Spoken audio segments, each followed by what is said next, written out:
బట్టతలతో బాధపడుతున్నారా? ఆధునితనమైన పద్ధతిలో hair transplantation చేయబడును. Face clinic, Hyderabad. నమస్తే రమ్మగారు. నమస్తే జీ. రమ్మగారు, సంకటహార చతుర్థి అంటారు కదా, ఆ రోజు యొక్క విశిష్టత ఏంటండి? సంకటహార చతుర్థి అంటే శుక్ల చవితి కాకుండా కృష్ణ చవితి, అంటే పౌర్ణమి తర్వాత వచ్చే చవితిని సంకటహార చతుర్థి అంటారు. ఆ రోజును కనుక పూజ చేస్తే సంకటాలు తొలుగుతాయని, కష్టాలు తొలుగుతాయని చెప్తారు. మామూలుగా మనకేంటి, వినాయకుడికి ఎప్పుడు చేసుకుంటాం మనము? ఈ భాద్రపద శుద్ధ చవితి నాడు వినాయక చతుర్థి, ఆయన జన్మదినమని, ఆ రోజు ఆయన జన్మించాడని భావించి ఆ రోజే గణాధిపత్యం వచ్చిందని అయ్యవారికి వాళ్ళ పూజ చేసుకుంటాం. అయితే అన్ని నెలల్లోనూ, ప్రతి నెలలోనూ కూడా పౌర్ణమి వెళ్ళగానే వచ్చే 4వ రోజుని సంకటహర చతుర్థిగా భావించి పూజ చేస్తారు. చవితి వినాయకుడికి ఇష్టం. ఈ కృష్ణ చవితికి కనుక పూజ చేస్తే ఆ రోజు సంకటాలు తొలగుతాయని, ఏ కష్టంలో ఉన్న వాళ్ళైనా వాళ్ళ పూజ చేస్తే విశేషమైన ఫలితం లభిస్తుందని చెప్తారు. ఈ దానికి చాలామంది రాజులు ఈ పూజ చేసి చాలా అద్భుతమైన ఫలితాన్ని పొందిన వాళ్ళు, అట్లా మంచి మంచి కథలు చెప్పబడ్డాయి. కథ చెప్పుకుందాం, ఎలా చేయాలో పూజ చెప్పుకుని కథ తర్వాత చెప్తాం. అలాగేనండి. సంకటహర చతుర్థికి ఏంటంటే ఉదయం ఉపవాసం ఉండి సాయంకాలం చంద్రోదయం అయ్యాక పూజ చేసుకుని భోజనం చేస్తారు. వినాయక పూజ. వినాయక పూజ అంటే వినాయకుడికి మన సంబంధించిన స్తోత్రాలు చదవటం. సాధారణ పూజ అయినా కూడా వినాయక సంబంధమైన స్తోత్రాలు చదువుకోవాలి. చంద్రోదయం అయ్యాకే పూజ చేయాలి.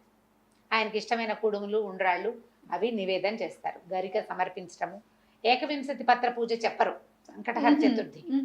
ప్రధానంగా చేయాల్సింది ఏంటంటే దూర్వాయుగ్మ పూజే. దూర్వాలు ఎక్కువ లేవు, 21 దూర్వాంకురాలు లేవు. 2 దూర్వాంకురాలైనా సరే సమర్పించి పూజ చేసుకోవాలి. వినాయకుడిని తలుచుకుని పూజ చేయటం. పగలు ఉపవాసం దీని నియమం.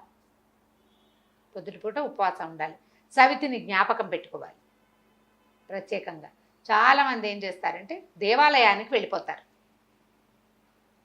చవితి నాడు సాయంకాలం దేవాలయానికి వెళ్ళిపోతే వినాయకుడికి పూజ చేస్తారు. దగ్గరుండి పూజ చేసేసుకుని ఇంటికి వచ్చి భోజనం చేసేయచ్చు.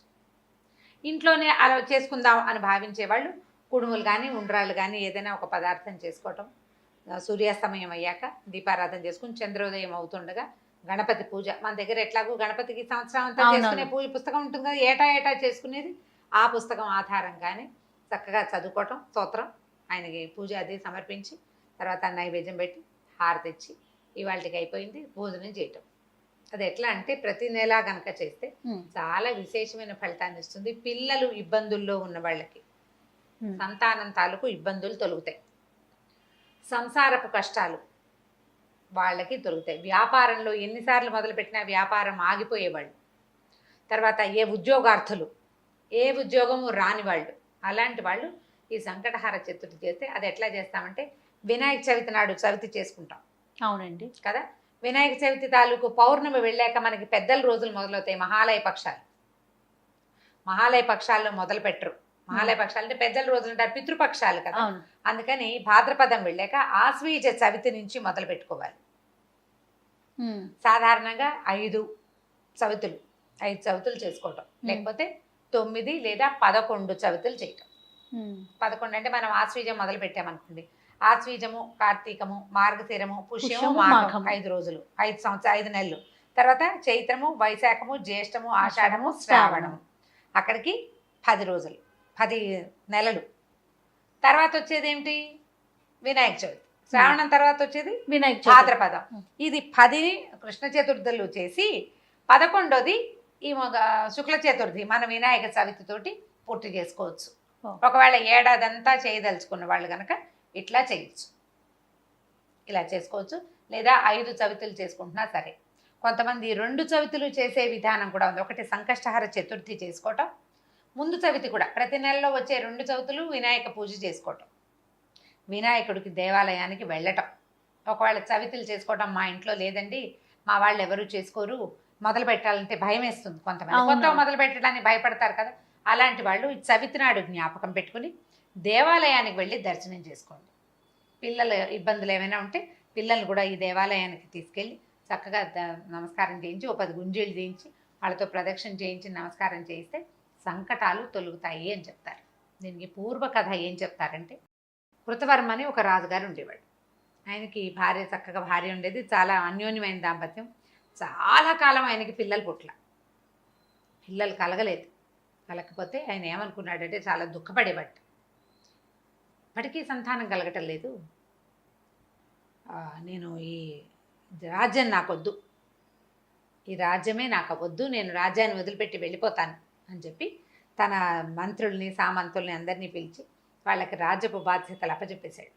సంతానం కలిగే మార్గం లేదు, జాతకంలో సంతానం లేదు, రాణుల్ని మార్చినా సంతానం కలిగేలాగా లేదు, ఎన్ని పూజలు చేసినా ఆయనకి సంతానం కలగలేదు. అప్పుడు ఏం చేశారంటే భార్యాభర్త ఇద్దరు వెళ్ళిపోయారు అడవికి.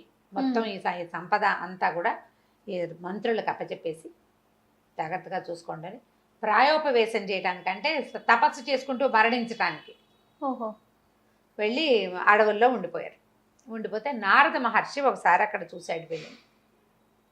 ఏమిటి సంగతి అంటే వీళ్ళు ఇంకా ఏమైందంటే మొదట్లో కందమూలాలు తినేవాళ్ళు క్రమంగా భార్యాభర్త ఆకులమలు తింటూ మరణానికి దగ్గరగా ఉన్నారు వాళ్ళు. అప్పుడు ఈ నారద మహర్షి వీళ్ళని చూసి ఈ కృతవర్మ తాలూకు ముందు తరం వాళ్ళు వాడి తాత తండ్రులు ఉన్నటువంటి స్వర్గంలో కూడా లేరు, వాళ్ళు నరకంలోనే ఉన్నారు, పితృలోకాల్లో ఉన్నారు. అక్కడికి వెళ్ళి మీ వంశం వాడైన కృతవర్మ సంతానార్థి, అతనికి పిల్లలు కలగలేదు, మరి ఏ పాపం వల్ల పిల్లలు కలగలేదో తెలీదు, అతను ప్రాయోపవేశానికి సిద్ధంగా ఉన్నాడు అని చెప్పేసరికల్లా ఆయన ఏం చెప్పాడంటే, అయ్యా నాకు ఒక్క సహాయం చేయండి, మా వాడి దగ్గరికి వెళ్ళి వినాయక వ్రతం చేయమనండి, సంకష్టహార చతుర్థి వ్రతం చేయమనండి. అది ఎప్పుడు చేయాలి? పౌర్ణమి వెళ్ళిన 4వ రోజున వినాయక వ్రతం చేయాలి. వ్రతం చేస్తే సంతానం కలుగుతుందని మా అబ్బాయికి చెప్పండి. ఆ వ్రతం చేయటమే మేము ముందు అవతారాల్లో కూడా మేము అదే చేశామని చెప్పారు. చెప్పేసరికి నారద మహర్షి వచ్చి ఈ కృతవర్మకి బోధించాడు. నాయన సంతానం లేకపోతే ఇట్లా చేయకూడదు, ప్రాయోపవేశం చేసి నువ్వు పోయావనుకో మీ పితరులు మీ తాత తండ్రులు ఏమవుతారు? అవును, వాళ్ళకి నీళ్ళు ఇవ్వడానికి నీకు కొడుకైనా ఉండాలి, కనీసం కూతురుంటే దౌహిత్రుడైనా ఇస్తాడు. అవకాశం లేకుండా చేసేస్తావు, నీ తాత తండ్రులంతా బాధపడతారు, నీ పితృదేవతలు దుఃఖపడుతున్నారు, నువ్వు ఈ చతుర్థి వ్రతం చేసుకో అని చెప్పాడు. చెప్పేసరికి ఆయన సరేనని ఈ సంకటహార చతుర్థులు చేయటం మొదలుపెట్టాడు. అనతి కాలంలోనే ఆయన భార్య గర్భవతి.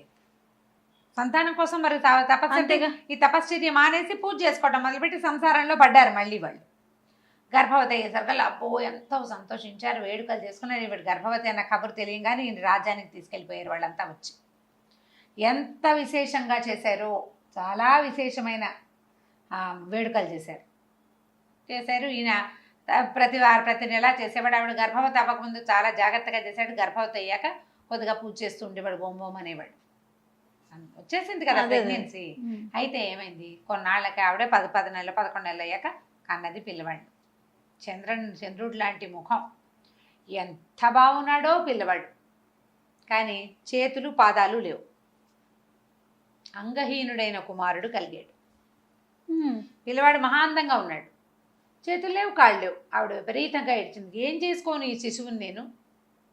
రాజ్యానికి ఉత్తరాధికారి కావాలని, పెద్దలకి నివాపాంజలి ఇవ్వాలని కన్నాము, వీడికి చేతులు లేవు, కాళ్ళు లేవు, ఇంత అంగవైకల్యంతో పుట్టిన బిడ్డ భగవంతుడు ఎందుకు ఇచ్చాడు నాకు ఇటువంటి బిడ్డని? నేనేం చెయ్యాలి అని విపరీతంగా దుఃఖించింది. అయితే అప్పుడు 100 మంది ఋషులు వాళ్ళు వచ్చి, అమ్మ కార్యకారణ సంబంధం ఉంటుంది, ప్రతిదానికి ఒకటి జరిగిందంటే దానికి ఒక కారణం ఉంటుంది, ఇలా జరగడానికి దానికి ఒక కారణం. దీనికి ఇప్పుడు నీకు నీ పెద్దలకి నీళ్ళు ఇవ్వడం కోసం జన్మించిన కుమారుడికి చేతులు వస్తాయేమో రేపొద్దున, పిల్లవాడిని సంరక్షించండి అని చాలా చెప్పారు. చెప్పేసరికి సరే ఏం చేశారు, కృతవీర్యుని కుమారుడు కార్తవీర్యుడు అని పేరు పెట్టి పెంచుకున్నారు పిల్లాడికి 9 సంవత్సరాలు 11 సంవత్సరాల దాకా వయసు వచ్చింది. గొడుగు చేశారు. గొడుగు చేసిన అబ్బాయి జపం చేయలేడు, ఏం చేయలేడు, చేతులు లేవు కదా. అలాగే పెరిగాడు. రాజు చేయవలసిన క్రియగా చేసేసారు, యజ్ఞోపేతం వేసి పెట్టారు. అయితే అబ్బాయికి 11 సంవత్సరాలు వచ్చిన తర్వాత దత్తాత్రేయ స్వామి వచ్చారు ఇక్కడికి. వచ్చి నీ అపురూపమైన నీ కుమారుడిని చూడ్డానికి వచ్చాను నేను, చాలా అపురూపమైన కుమారుడు కలిగేట నీకు, వాడిని చూడడానికి వచ్చానంటే బాధపడ్డారు. కానీ వీళ్ళు ఆ పిల్లాడిని తెచ్చి చూపించారు. చూపిస్తే ఆయన కృతవీర్యుడు చాలా దుఃఖపడ్డాడు. నేను సంకటహార చతుర్థులు చేశాను, చతుర్థి వ్రతాలు చేశాము కుమారుడు కోసం, ఎందుకు గణపతి నాకు ఇటువంటి కుమారుని ఇచ్చాడో తెలియలేదు నాకు అంటే ఈయన ఏమన్నాడంటే, నువ్వు వ్రతం చేసేటప్పుడు ఆచమనాదులు సరిగ్గా చేయవలసిన క్రియలు కొన్ని సరిగ్గా చేయకపోవటం వల్లే ఉండవలసిన కొన్ని అవయవాలు లేకుండా పోయాయి. నీ తాలూకు కర్మానుభవం వల్ల నువ్వు పొరపాటు చేసావు, అది పిల్లవాడు అనుభవించవలసి వచ్చింది, వీడి అనుభవ కాలం తీరిపోయింది అని ఈ అబ్బాయికి ఏకాక్షర గణపతి మంత్రాన్ని ఉపదేశం చేశాడు. నాయన గణపతిని ప్రార్థించు, ఈ జపం చేసుకో, గణపతిని కూర్చొని తపస్సు చెయ్యి, నువ్వు ఊహించలేనటువంటి గొప్ప అదృష్టం నీకు లభిస్తుంది, ఇవాళతో నీ దశ మారిపోయిందని చెప్పాడు. గణపతి మంత్రాన్ని తీసుకున్న పిల్లవాడు, నేను ఇక్కడ ఉండను, నన్ను అడవికి పంపించేసి.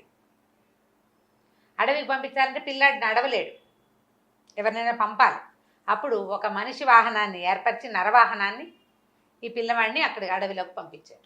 పంపిస్తే అతను ఒక ఏకదీక్షతో కూర్చుని ఎంత తపస్సు చేశాడో కొన్ని సంవత్సరాల పాటు. చివరికి గణపతి ప్రత్యక్షమయ్యాట కార్తవీర్యుడికి. ప్రత్యక్షమయ్యి సహస్ర బాహువులు ఇచ్చాడు ఆ అబ్బాయికి. చేతులు లేని పిల్లవాడికి 1000 బాహువులు ఇచ్చాడు. పాదాలు వచ్చేసినాయి, ఈ చేతులకి 1000 చేతులు.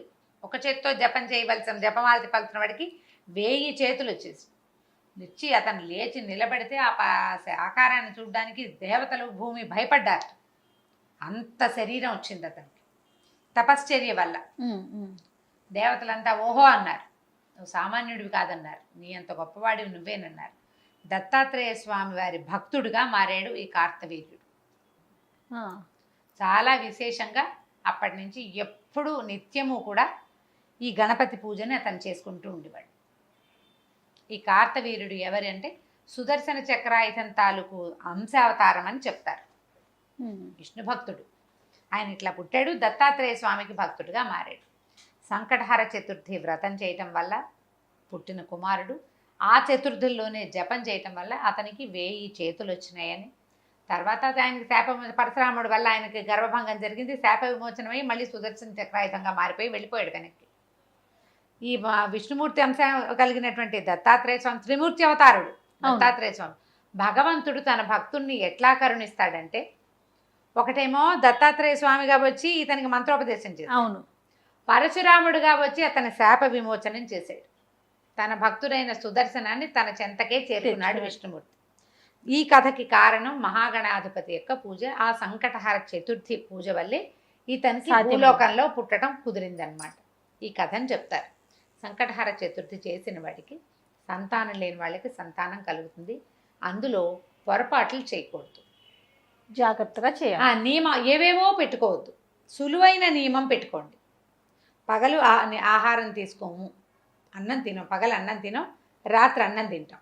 ఓకే, నువ్వు ఇంట్లో చేసుకుంటావా గుళ్ళో చేసుకుంటావా నియమం పెట్టుకో. అన్ని వారాలు ఇంట్లోనే చేసుకో, అన్ని నెలలు, లేదా అన్ని నెలలు దేవాలయానికే వెళ్ళు. నియమాలు తప్పద్దు. అంతకంటే పెద్ద హడావిడి ఏం లేదు అందులో, చాలా సింపుల్.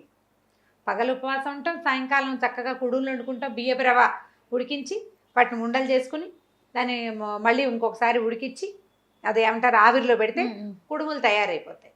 వినాయకుడికి కుడుములు నివేదన చేసుకోండి ఇంట్లో చేసుకునేటట్టయితే. దేవాలయానికి వెళ్తే ఎట్లాగో పళ్ళు ఫలాలు పట్టుకెళ్తారు, అక్కడ చేసే విధానం ప్రకారం అక్కడ పూజా విధానం జరిగిపోతుంది. చొక్కొచ్చాక తినాలి. నేను ఇవి ఏవి చేయలేనండి అంటే గణపతికి దండం పెట్టుకోండి, మీకు చాతొచ్చిన స్తోత్రం చదువుకోండి, కుడుములెద్దు, అరటిపళ్ళు కొబ్బరికాయ నివేదన చేసుకోండి, పొద్దున చేయండి, సాయంకాలం దీపం పెట్టుకున్నాక భోజనం చేయండి. నియమం నిర్ధారించుకోండి ఏదైనా ఒకటి, కానీ నిష్టగా చేయండి. ఆ నియమాన్ని మాత్రం వదిలిపెట్టకుండా చేసుకోవచ్చు. సంకటహర చతుర్థులు చేస్తే చాలా సమస్యలు తీరుతాయని చెప్తారు. సంకటహర వినాయక స్తోత్రం ఒకటి ఉంది, దాన్ని చదువుకుంటే చాలా ఫలితం లభిస్తుంది. ఈ పూజ చేసుకునే వాళ్ళకు కూడా అన్ని రకాల ఫలితాలు లభిస్తాయి. చాలా విశిష్టత ఉంది అయితే కదా రమ్మగారు? అవును, తప్పకుండా అండి. నమస్తే. నమస్తే జయ. సుమన్ టీవీలో మీ పర్సనల్ అండ్ బిజినెస్ ప్రమోషన్స్ కోసం కింది నెంబర్కి కాంటాక్ట్ చేయండి.